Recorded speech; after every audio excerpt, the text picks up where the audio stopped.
Perkenalkan, nama saya Diego Jusius Terigan, NIM 6211111014. Saya dari kelas PJKRA. Di sini saya akan membuat sebuah video singkat mengenai tentang pendidikan Pancasila. Arti ideologi Pancasila. Ideologi berasal dari bahasa Yunani yang diambil dari dua kata, yaitu idea dan logos. Idea berarti ide, gagasan, buah pikir atau konsep, sedangkan logos berarti hasil pemikiran. Jadi berdasarkan bahasa, ideologi adalah ilmu yang mencakup atau ilmu yang kajian asal mula, juga hakikatnya buah pikiran atau gagasan.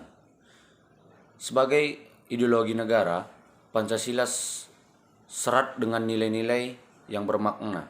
Meski nilai-nilai ini sudah ada sejak puluhan tahun silam, tetapi fungsi dan maknanya masih relevan di zaman sekarang. Bahkan nilai-nilai Pancasila juga mengandung kebenaran dan bermanfaat bagi cara hidup bangsa dan bernegara. Fungsi ideologi, seperti halnya waktu identitas yang umumnya dimiliki setiap orang sebagai tanda mengenal, ideologi juga dapat digunakan sebagai tanda pengenal dari sebuah bangsa. Selain itu, ideologi memiliki fungsi lainnya, yaitu fungsi kognitif dan orientasi dasar. Sebagai fungsi kognitif, berarti ideologi dapat dijadikan sebuah landasan bagi suatu bangsa dalam kehidupan dunia. Sedangkan fungsi orientasi dasar berarti ideologi merupakan hal yang disajikan sumber wawasan dan makna bagi rakyat, serta dapat menjadi bimbing bagi rakyatnya dalam mencapai tujuan. Ideologi memiliki kedudukan yang sangat sentral bagi bangsa Indonesia. Hal tersebut disebabkan ideologi peranannya mencakup berbagai hal dan menjadi pedoman bagi masyarakat dalam mencapai tujuannya. Selanjutnya, kedudukan Pancasila dalam kehidupan bernegara. Pancasila sendiri memiliki beberapa kedudukan dalam kehidupan bernegara bermasyarakat di Indonesia, yaitu 1. Sebagai jiwa bangsa Indonesia, yang kedua sebagai ciri dan pribadi bangsa Indonesia, yang ketiga sebagai pedoman hidup bangsa Indonesia, yang keempat sebagai dasar negara, yang kelima sebagai sumber dari segala hukum, yang keenam sebagai perjanjian yang leluhur ketika negara Indonesia didirikan, yang ketujuh sebagai tujuan atau cita-cita bangsa. Peran Pancasila sebagai ideologi negara.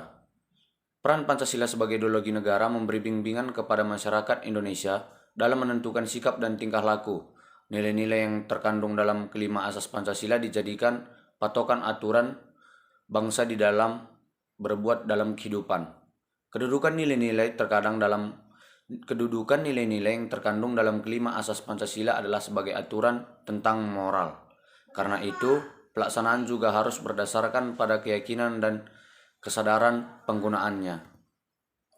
Rangkuman dari materi ini yaitu dengan Pancasila sebagai ideologi negara juga berperan dalam pembentukan Undang-Undang Dasar Negara 1945. Selain itu, Pancasila juga berperan sebagai pedoman dalam pembuatan undang-undang, baik itu pada tingkat daerah atau tingkat nasional. Oleh sebab itu, dengan adanya Pancasila, maka setiap peraturan perundang-undangan yang telah dibuat harus berdasarkan suara rakyat, serta cerminan dari bangsa Indonesia. Pancasila juga digunakan agar bangsa Indonesia memiliki akar maupun dasar yang kuat serta memiliki identitas yang jelas dan menjadi ciri khas yang membedakannya dengan bangsa lainnya. Demikian materi pada video kali ini, saya ucapkan terima kasih.